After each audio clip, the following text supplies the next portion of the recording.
Vítejte u mého života u koní. Já vás provedu celým mým životem u koní. Už stojíme u boxu popcorna, je v micáku, vyčištěný, tak ho jdeme pořádně nasedlat. Když už jsem se sedlo nakonec a i vytahli, a Uzdu taky, tak se k němu postavíme. Asi tak, protože my to každý den máme jinak. Vezmeme ho vždycky, jenom naznačím ruku, že jdeme, vyvedu ho z micáku, tady ho pustím, on vždycky podrží a vždycky jdeme sedlat. Vždycky musíme prvně koně na to připravit, čili že se jakože snažíme, to nebude nic tady. Pořádně ho chceme nasedlat, prvně dáme dečku. Vidíte úplný prd, ale to nevadí. Tady mu zase dáme sedlo. Potom přejdeme k tady hlavě. To je skvělý. Nevadí. Pardon. Teď se stoupneme před hlavu, před jeho slepý místo, není to dobré. Tak se stoupneme z boku, zase mu dáme Uzdu. Moc mu tady ten lesec sluší. Teď se skloníme a půjdeme k bandážím. Začneme nahoře a potom postupujeme dolů. Jak to milé máme, můžeme už na koně nekašlat. Zkusíme ho nějak pořádně chytit a vést.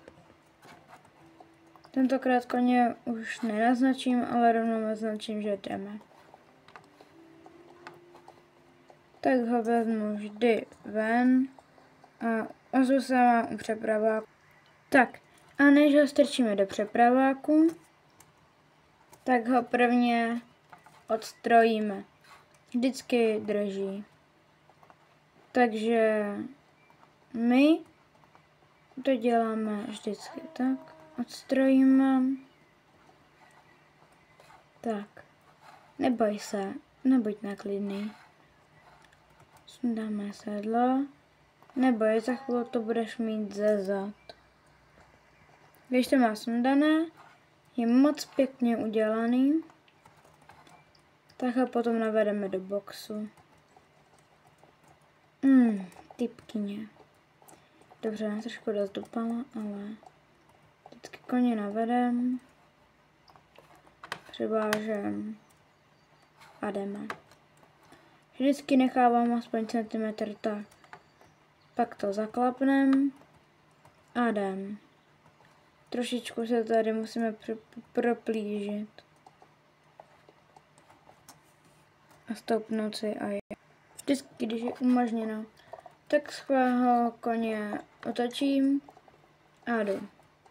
Vždy tu bývají nějaký lidi, protože jsem vždycky slavná, ale já to tak neberu. Jsem tu poměrně nová.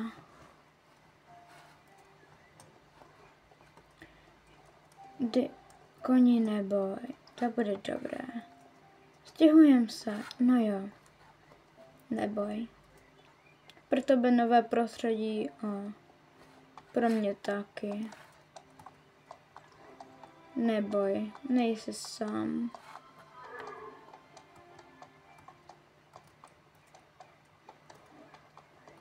Tak pojď, já tě tu musím otočit, pojď. Neboj. Se akorát otočit. Hodná. Vždy pohladím. A vždy, když mě poprosí, tak se tu podívám, co tu mají za denní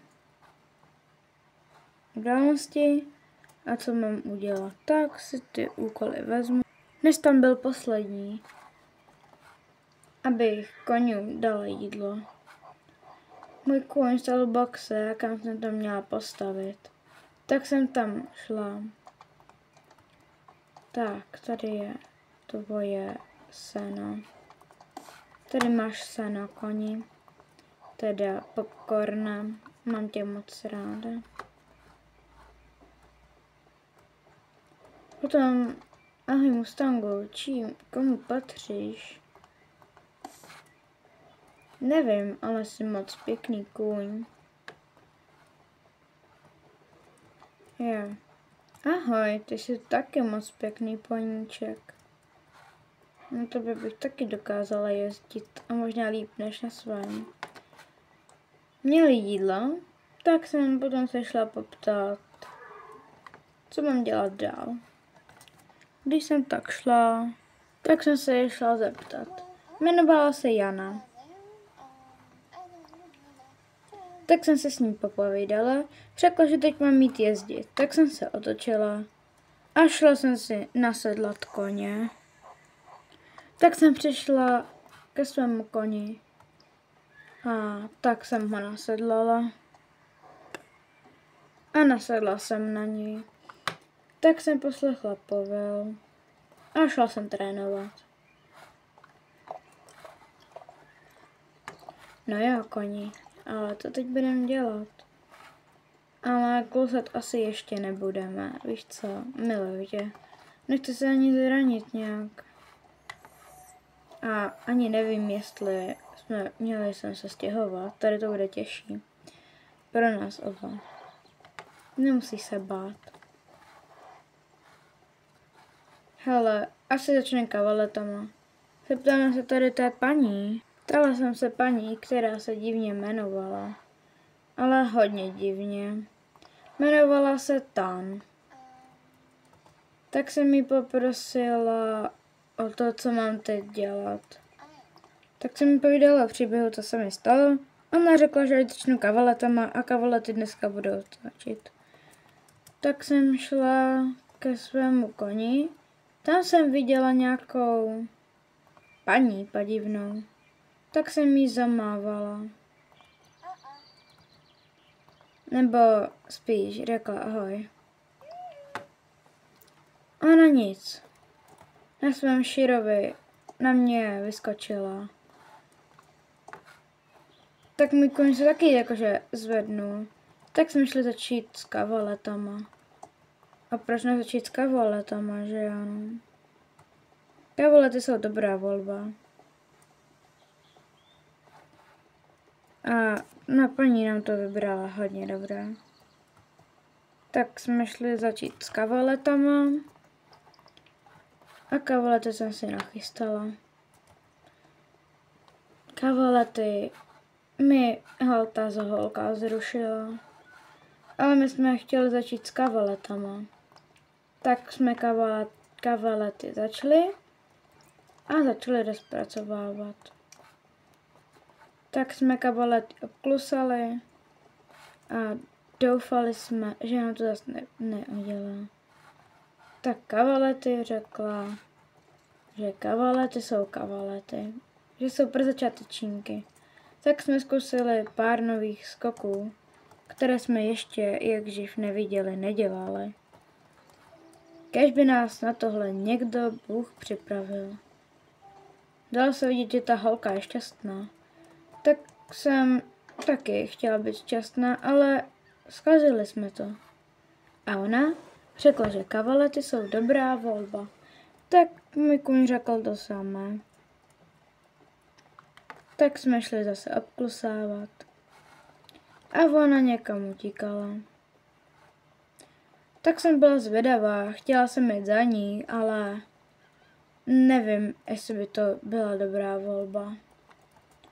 Nevím, jestli by to Bůh chtěl, ale potom se to vochomitala nějaká paní s blbým mustangem. Tak jsem si řekla, což nic, tak jdem skákat. Tak se poptala paní, řekla, že může skákat, tak jsme šli skákat tady ty doskoky. A řekla nám, že ať jsme opatrné, že ať radši jezdíme pomaleji. Jak nás viděla skákat, tak řekla, že pomaleji to bude lepší. Tak jsme to obskákali, obklusali.